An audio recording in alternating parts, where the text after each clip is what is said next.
Pemirsa, dalam sidang hari ini, Richard Eliezer yang duduk di kursi saksi membeberkan secara jelas skenario pembunuhan berencana terhadap Brigadir Yosua di rumah Saguling hingga eksekusi di rumah Duren 346. Apakah kesaksian Eliezer hari ini membuat Sambo dan Putri tidak lagi bisa berkelit? Saya akan membahasnya bersama dengan kuasa hukum Richard Eliezer, Rory Sagala. Selanjutnya kuasa hukum Ricky Rizal, ada Tua Alpa Olo Harahap, dan mantan hakim sekaligus pakar hukum pidana Asep Iwan Iriawan. Selamat malam Bapak-Bapak. Selamat malam Bapak-Bapak semua. Baik, saya akan ke Mas Rory terlebih dahulu atau Bang Rory. Bang Rory, kita mulai dari kronologi perencanaan yang diungkap Eliezer pada hari ini. Yang menarik di situ adalah Eliezer menegaskan bahwa ada Putri Chandrawati yang sudah terlibat dalam perencanaan pada saat dirinya dipanggil di rumah Saguling lantai 3. Seperti apa lengkapnya keterlibatan Putri pada saat perencanaan itu? Ya, baik Mbak, terima kasih. Jadi tadi saat sidang tadi tegas ya, klien kami menyampaikan bahwa ketika klien kami itu dipanggil ke lantai 3, itu ada Pak Ferdi Sambo. Di situ dia menyampaikan bahkan ada bahasa kasih mati, anak itu kurang ajar, dan di satu sofa itu juga kemudian ada Putri Chandrawati. Jadi tidak mungkin kalau itu PC itu tidak mengetahui dan tidak mendengar dan tidak mengetahui rencana itu.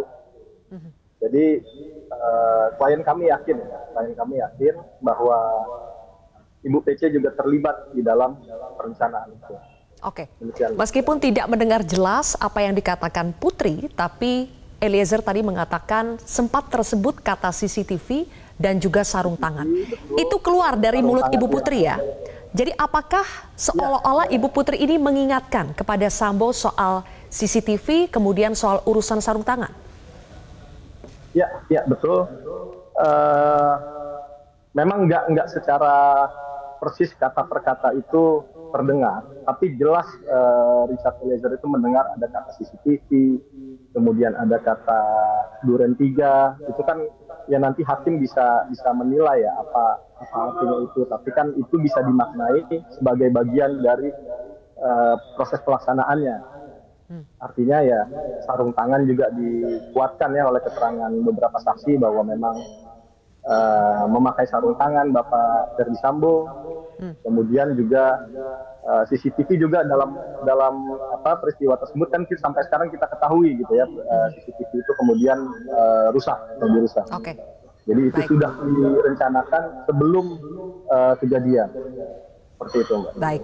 Masih terkait dengan rencana di rumah di rumah Saguling, Bang Rory, soal bagaimana Ferdi Sambo sudah menjelaskan kepada Richard Eliezer, nanti skenarionya seperti ini, Cap.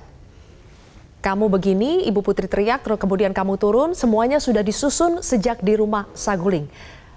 Apakah itu Eliezer mengatakan di situ bahwa memang sejak awal tembak-menembak itu sudah rapi disusun sampai ketika nanti penyidik datang, kamu harus berkata seperti apa, itu sudah lengkap dijelaskan oleh Ferdi Sambo?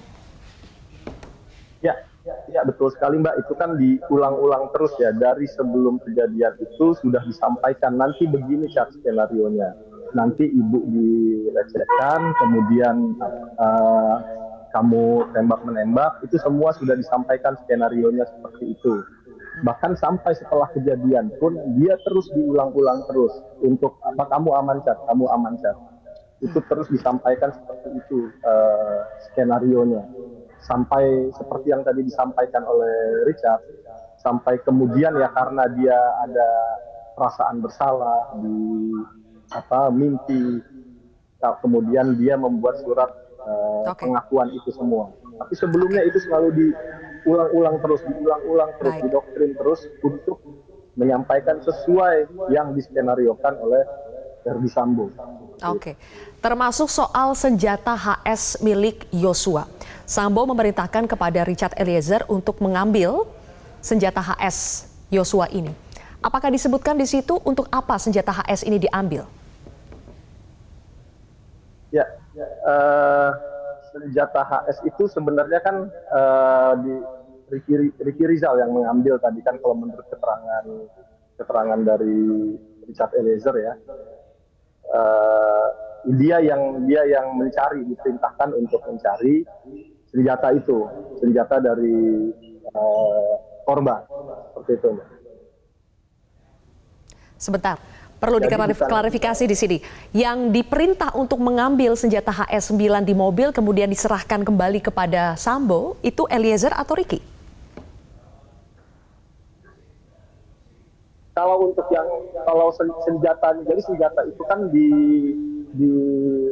sebelumnya itu kan senjata itu diperintahkan oleh Sambo kepada RR ya, untuk itu sejak dari Magelang sudah diperintahkan untuk diamankan, bahasanya seperti itu. Itu menurut klien kami seperti itu. Kemudian senjatanya pun dicari ada di mana, itu ditemukan juga oleh Ricky Rizal. Itu persisnya ditemukan di mana, itu klien kami tidak tahu. Seperti itu, Mbak. Oke, sekarang saya ingin masuk ke pernyataan yang sangat menarik baru kita dengar hari ini. Eliezer mengatakan bahwa Ferdi Sambo ini sempat tertawa usai menembak Yosua dan mengatakan bahwa dia salah menggunakan senjata. Kita simak pernyataannya berikut ini. Itu di kediaman. Coba Siap. ceritakan apa cerita. Jadi pada situ ada Bang Riki juga. Ya. Sempat beliau belak-belakan juga Bapak ke kami berdua, sempat bilang sambil ketawa Bapak. Sempat bilang salah pakai senjata katanya. Salah pakai senjata. Jadi penyampaiannya begini gitu. Kayaknya ada yang salah akhirnya tertawa. Iya, baru ketawa dia. Oh, salah menembaknya atau bagaimana? Salah menggunakan memakai peluru. senjata Bapak. Salah menggunakan senjata. Bang Rory, apa maksudnya salah pakai senjata di sini?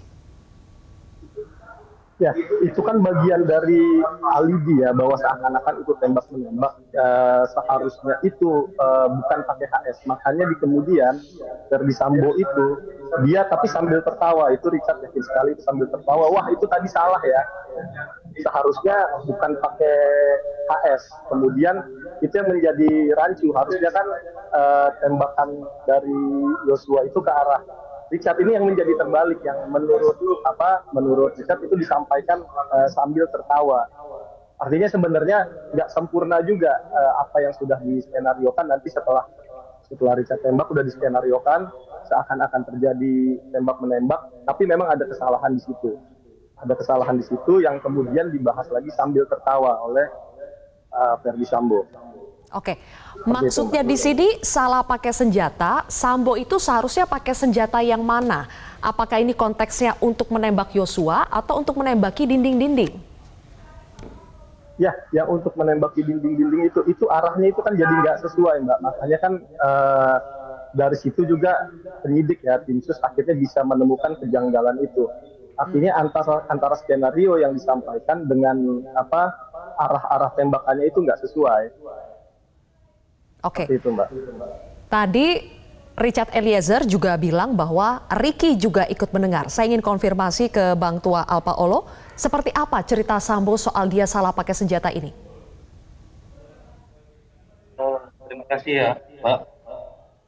Memang ada beberapa keterangan dari Eliezer ya, yang hari ini kita dengar nih luar biasa sekali gitu loh. Di BAP ini kita tidak kita temukan, tapi di persidangan ini muncul. Nah, klien kami sendiri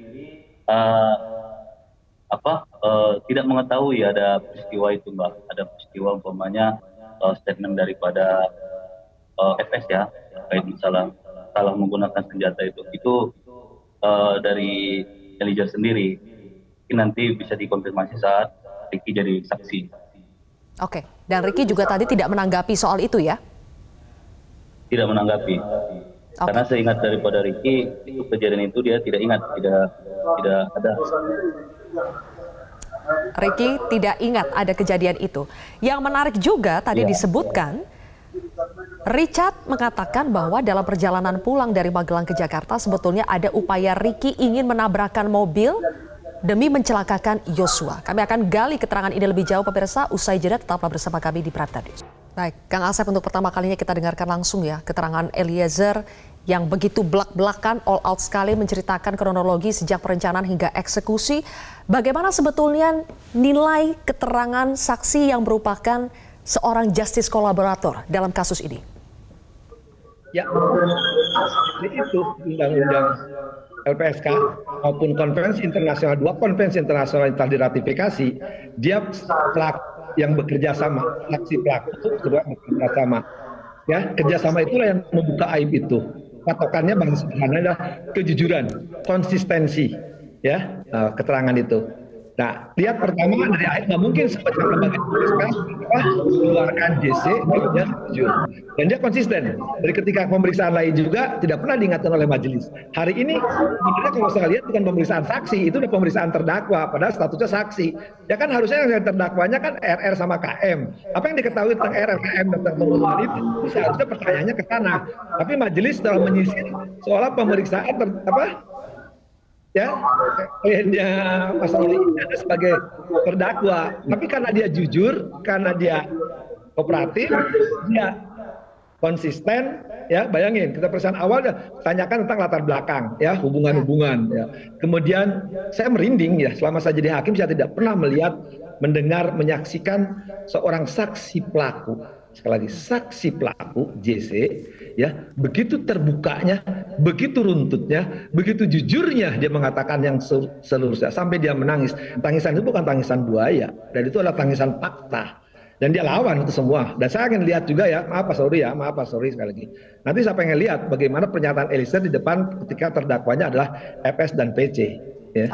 Itu yang saya ingin lihat, kejujuran. Kalau dari kacamata mantan hakim seperti Kang Asep, Eliezer hari ini sudah berbicara jujur ya. Meskipun tadi Kang Asep, Bang Tua Alpaolo sempat bilang dia sebetulnya kaget juga karena banyak keterangan yang tidak ada di BAP sebelumnya dimunculkan oleh Richard Eliezer hari ini. Mbak, 163 KUHP, jangankan nggak ada BAP, beda BAP juga boleh sepanjang ada alasan. Ya, jadi kalau fakta-fakta yang munculkan sekarang keluar, ya kata setelah jadi JC yang ada masalah. Kok yang menilai hakim 185 ayat 6 dan penjelasannya kesesuaian. Ya, apalagi posisi dia sebagai saksi. Nih parameternya gampang, Mbak Sylvia ya. Kalau dia bohong, pasti hakim itu berulang kali seperti bersikap terhadap Susi dan Kodir. Tidak masuk akal, bohong lah, mikir lah, itu kan selusin kali. Coba perhatikan, baik sebagai saksi Yosua ataupun keterangan-keterangan persidangan sebelumnya dalam perkara terdakwa lainnya, pernahkah dalam persidangan yang kita saksikan selaku di Breaking News, pernahkah hakim mengingatkan saudara kliennya yaitu Eliezer? Baik. Pernah kan? Sebelum kita berpindah ya ke isu yang lain, saya ingin memastikan kepada Kang Asep, bagaimana sarung tangan dan juga apakah Sambo ikut menembak atau tidak, itu kan menjadi perdebatan sampai saat ini.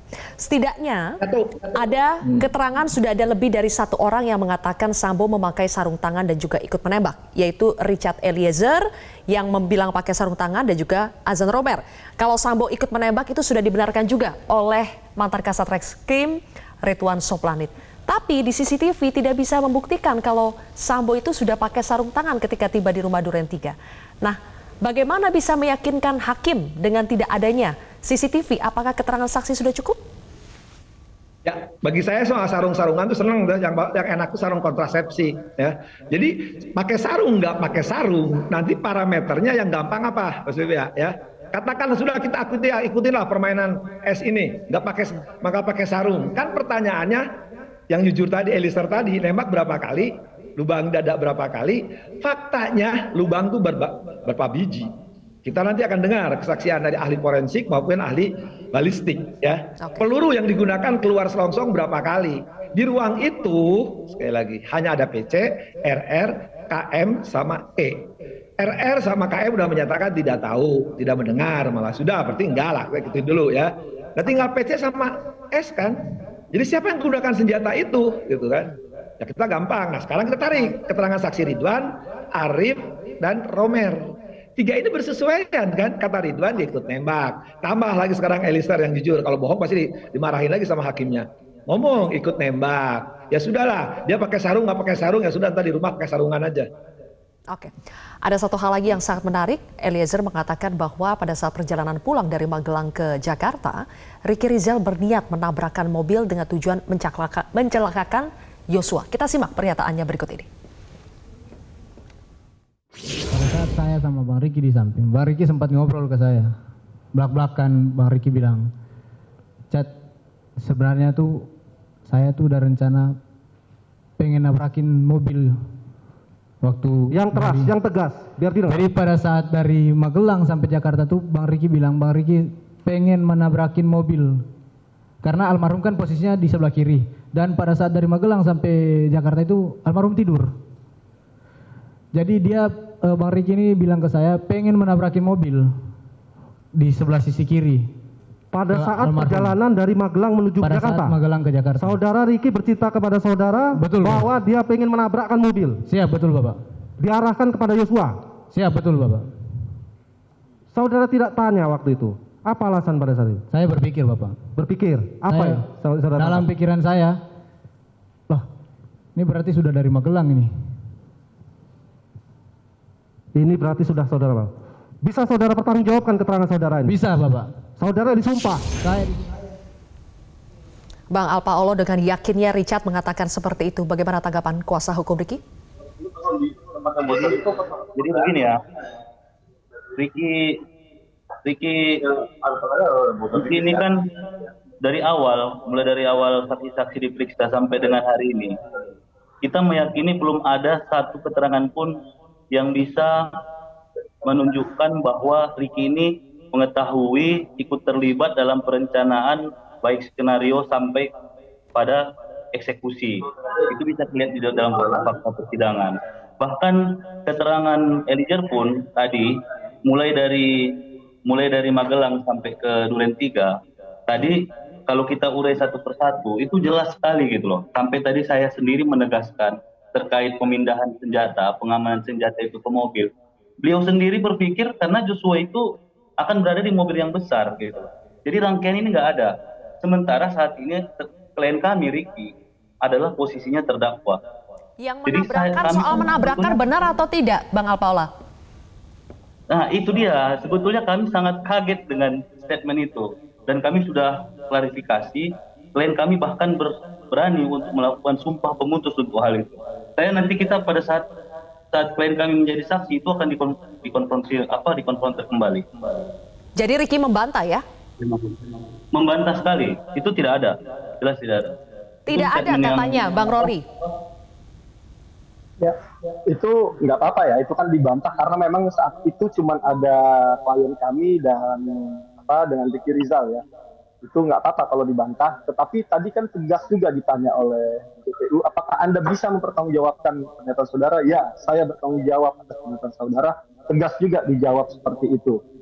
Jadi nanti kan itu biar hakim yang menyimpulkan ya, karena kan soal keterangan ini kan kalau seperti ini nanti dilihat aja kualitas keterangan saksinya. Mulai dari awal persidangan sampai dengan nanti akhir, hakim akan melihat mana saksi yang punya kualitas keterangannya untuk dijadikan alat bukti. Dan perlu saya sampaikan juga ya, tadi Ketua Majelis pun sempat menyampaikan bahwa klien kami inilah yang telah membuka kotak Pandora. Artinya perkara ini menjadi bisa terbuka, bahkan bisa sampai ke pengadilan, itu karena keterangan dari klien kami. Tidak mungkin keterangan yang tidak berkualitas itu bisa membuka kotak Pandora. Pasti keterangan yang berkualitas dong. Tadi Betul. Eliezer mengatakan bahwa ia sempat berpikir apakah jangan-jangan perencanaan pembunuhan itu sudah dimulai dari Magelang. Bagaimana jawaban dari Bang Alpaolo? Ya itu kan kita lihat sebagai pendapat ya, Pak. Kita lihatnya sebagai pendapat. Dan satu lagi saya mau sampaikan, memang kita apresiasi Mas Eliezer itu sebagai yang membuka kotak Pandora. Tapi kan ingatan itu belum tentu bisa betul-betul sama. Jadi kita harus uji, tetap kita harus uji. Itulah gunanya kita ada konfrontir, kan begitu. Begitu Mbak. Jadi kita tetap apresiasi Mas Eliezer membuka kotak Pandora, tapi apakah seluruh pernyataan itu benar? Belum tentu. Nanti akan kita uji. Apalagi itu pernyataan berdiri sendiri loh. Baik. Berdiri sendiri. Oke. Tidak ada yang Selanjutnya menyaksikan, kita hanya akan orang berdua. lanjutkan kembali, Disitulah Bang kaitannya Alpa Olo. sehingga klien itu tuh, ya. Baik, kita akan lanjutkan kembali Bang Rory dan juga Kang Asep. Kita akan lanjutkan kembali di segmen berikutnya. Meskipun sama-sama berada di lokasi eksekusi pembunuhan Yosua, tapi Ricky Rizal dan Kuat Ma'ruf mengaku tidak melihat Verdi Sambo ikut menembak Yosua. Dan juga misteri di mana sebetulnya senjata yang digunakan Sambo untuk menembak Yosua saat ini. Kami akan kembali mengulasnya sesaat lagi. Kembali lagi di Prime Time News, pemirsa. Kang Asep, ada keterangan baru yang dimunculkan hari ini soal dugaan Ricky ingin menabrakkan mobilnya untuk mencelakakan Yosua dalam perjalanan Magelang ke Jakarta. Yang tahu hal itu hanya Ricky Rizal dan juga Richard Eliezer. Bagaimana hakim bisa menilai mana yang benar di antara kedua ini? Yang didakwa itu lokus tempusnya tidak menyangkut itu. Kalau saya tidak tertarik, soal Islam itu ya biarin aja, biar kami berdua lah, saya senang gitu. Ya sekarang nggak dibahas dakwaannya aja, dakwaannya jelas itu. Nggak cerita itu ya ngapain juga ngebahas yang gituan gitu, nggak ada kerjaan. Makanya saya bilang, itu JPU ngawur nanyanya, pertanggungjawaban lah. Belajar di mana itu sekolahnya? Itu aja saya. Ngapain Menurut nanya-nanya Anda itu gituan sebetulnya gitu. tidak perlu ditanyakan jaksa? Elisa ngomong itu biarin aja gitu. Hah? Menurut Anda sebetulnya itu tidak perlu ditanyakan jaksa? Nah kan dakwaannya tidak cerita itu. Nah soal sekarang cerita itu ya nggak apa-apa, biarin aja, nggak masalah kok. Yang ngapain ngebahas gituan, ya? Kan nggak ada di dakwaannya. Ya, Soal kan jaksa yang dugaan didakwakan apakah sebetulnya perencanaan? Satu halaman itu cerita itu ada nggak gitu. Nah soal Eliezer cerita apa yang ada masalah? Kan yang nilai itu nanti fakta-fakta, unsur-unsur dari yang didakwakan oleh jaksa itu sendiri. Ngapain jaksa nanya gituan, apalagi diperinci? Sudah pertanggungjawabkan. Udah nanya salah, ngawur lagi. Soal ada dugaan apakah sebetulnya perencanaan sudah dimulai sejak dari Magelang, tidakkah itu penting? Perencanaan itu, nih supaya bahasa dipahami, jangka jeda waktu yang singkat dan dengan tenang. Bagi saya, Saguling bahkan Duren 3 udah cukup. Jadi ketika dia nembak, ayo tembak. Di situ dia bisa berpikir tenang. Itu perencanaan udah masuk gitu. Ngapain tarik-tarik ke sana, ke Magelang? Kalau di Magelang banyak kupat tahu, enak. Oke, Bang Rory, tanggapannya? Tanggapannya soal apa Mbak? Soal yang menabrakkan itu? Ya. Itu kan tadi munculnya dari pertanyaan JPU ya, makanya kan tadi dari penasihat hukum RR bilang kok nggak ada BAP, ya memang nggak ada di BAP, tapi ketika ditanya JPU karena komitmen dari klien kami untuk menyampaikan semua yang dia tahu ya disampaikan saja. Nanti kan apakah itu penting untuk pembuktian atau tidak ya kita serahkan kepada majelis, tapi semua yang ditanyakan oleh JPU akan disampaikan sebenar-benarnya, semua yang dia ketahui akan disampaikan. Apakah itu ada bantahan dari Ricky Rizal, yaitu nanti kita lihat aja kan. Oke. Apakah belum tentu juga hakim butuh soal itu seperti kata Asep tadi kan. Jadi sebetulnya di BAP ya, Richard Eliezer itu tidak ada soal cerita Ricky ingin menabrakkan mobil? Ya, itu tadi muncul dari pertanyaan JPU. Muncul dari pertanyaan. Apakah ada di sepanjang perjalanan setelah kejadian apakah ada bertemu, ada cerita ya, kemudian kan dia mau nggak mau dia ceritakan yang semua yang dia tahu diceritakan, tidak ada yang ditutup-tutupi. Oke, menurut Kang Asep sebetulnya lebih penting untuk menggali peristiwa yang terjadi di Saguling dan juga Duren 3. Saya kembali lagi ke situ, Bang Alpa Olo. Ketika eksekusi terjadi, Ricky Rizal dan Kuat Ma'ruf ini sampai sekarang mengatakan tidak tahu apakah Sambo memakai sarung tangan atau tidak, apakah Sambo ikut menembak atau tidak. Benarkah masih ingin bertahan dengan keterangan itu? Memang benar, Mbak. Memang benar. Dalam kondisi seperti itu, Mbak. Tadi Mas Eliezer saja itu sampai menggambarkan suasananya itu betul-betul luar biasa ya, goncangannya gitu. Itu beliau yang memang dari Satuan Brimob ya, dari Satuan Brimob, artinya memang terlatih untuk perang. Bagaimana dengan klien kami? Harus diperhatikan juga psikologisnya. Begitu dengar suara tembakan yang tadinya dia juga ditawarkan, nanti kita juga pada saat pemeriksaan Ricky ada loh, Mbak. Wajar Mbak, sangat wajar sekali kalau klien kami itu sampai tidak bisa melihat apapun gitu loh. Jadi nggak bisa juga dipaksakan harus melihat gitu. Itu loh Mbak apanya. Kemudian satu lagi Mbak perlu saya tambahkan ini penegasan ya Mbak, ini biar tidak simpang siur nanti di masyarakat, bahwasanya saya pun tidak mengerti kenapa jaksa harus bertanya seperti itu. Tadi seperti saya setuju dengan yang disebutkan sama Pak Asep, Apakah karena kaitan, kan ini terdakwanya ada 4, Mbak. Mohon maaf ini, terdakwanya ada 4. Apakah karena kaitan belum menemukan cukup bukti untuk menuntut klien kami pun tidak tahu gitu sampai itu harus muncul gitu, Mbak. Jadi kita kan menduga-duga gitu loh, Mbak. Kita pun menduga-duga kenapa pertanyaan itu harus muncul. Kenapa harus ditarik sampai ke Magelang gitu loh. Nah, jadi nanti kita lihatlah nanti di persidangan selanjutnya gitu kan, termasuk nanti dari keterangan klien kita terdakwa Ricky. Oke, Kang Asep, sekarang kita fokus apakah dari keterangan saksi pelaku hari ini, Richard Eliezer, sejak awal ia menyebut ia takut tidak bisa menolak dengan keterus-terangan yang disampaikan Eliezer hari ini. Pertanyaan besarnya apakah ini bisa meloloskan Eliezer dari pasal 30 atau bahkan sampai membebaskannya dari seluruh jerat dakwaan? Sejak awal saya katakan bahwa Eliezer itu, nanti kalau saya hakimnya sekali ya, kalau saya hakimnya saya akan gunakan pasal 51. Pasal 51 itu karena sekali lagi orang harus paham bahasa Belanda. Kalau nggak pasal Belanda jangan usah ngomong di depan saya, ya. Karena perintah jabatan dia tidak dapat dipidana karena dia tunduk dan patuh. Eliezer pangkatnya tadi saya senang sekali pernyataan Eliezer. Antara bumi dan langit. Apa artinya seorang barada melawan seorang bintang 2 tadi propam. Satu itu. Kedua, waktunya tidak memungkinkan dia untuk pilihan lain. Karena turun dari tangga, pegang senjata, ayo tembak, suasananya sudah mengerikan. Itu yang bisa dijelaskan oleh nanti psikolog, bukan saya. Saya nggak ngerti soal ituan. Nah, ketika nanti psikolog menerangkan bahwa tidak ada pilihan lain, suasananya sekali lagi bukan terpaksa ya, beda terpaksa. Tapi dia seorang yang tunduk, patuh, tidak ada pilihan. Laksanakan, ya harus tidak bisa dipidana. Nah, harus dipahami oleh publik semua. Membunuh itu dilarang, nganiaya dilarang, merkosa dilarang. Tapi orang lupa di buku 1 itu ada alasan peringan, perberat, menghapus.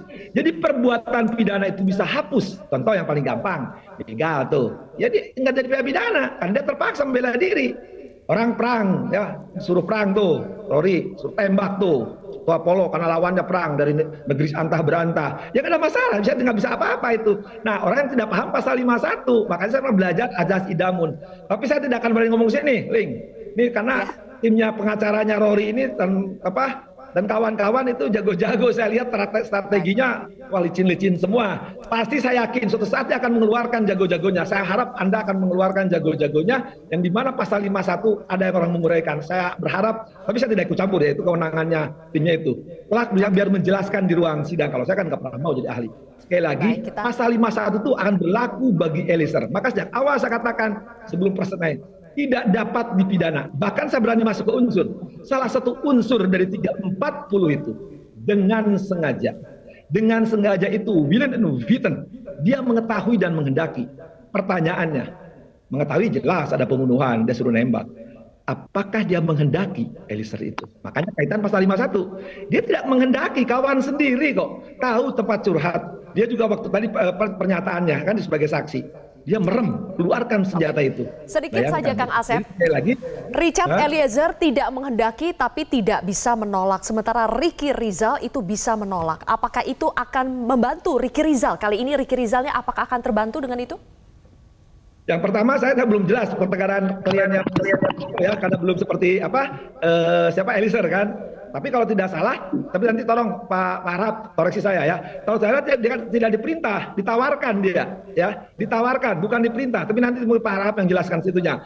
Dan itu ada jeda waktu sudah lama. Nah, tapi kita belum dengar keterangan RR panjang lebar kan kalau si Eliezer dengar. Jadi kita bisa nilai. Saya tidak bisa menilai karena saya bukan dukun, ya. Jadi karena keterangannya kliennya Pak Harap belum jelas ya apakah. Tapi sepengetahuan saya kalau berita acara ditawarkan, bukan diperintah. Tapi nanti tolong dikoreksi kalau saya salah. Sepengetahuan saya itu ditawarkan, itu ada jeda waktu yang cukup lama. Tapi nanti biar sebetulnya waktu kita sudah habis, tapi ini harus ditanggapi ya sedikit. Gimana, Bang Alpa, sebetulnya Ricky itu bisa menolak karena ditawarkan kah? Nanti begini Mbak, di persidangan Ricky Rizal kita pun punya hal-hal yang mengejutkan. Nanti kita tunggu saja Mbak, karena nanti ada banyak sekali skenario ataupun keterangan yang memang itu belum muncul. Kita tunggu saja nanti di persidangan berikutnya. Baik, apapun strateginya itu kita harapkan semuanya bisa berkata jujur ya. Terima kasih rekan-rekan semuanya, Bang Rory, Bang Alpaolo dan juga Kang Asep telah bergabung bersama kami di Prime Time News hari ini.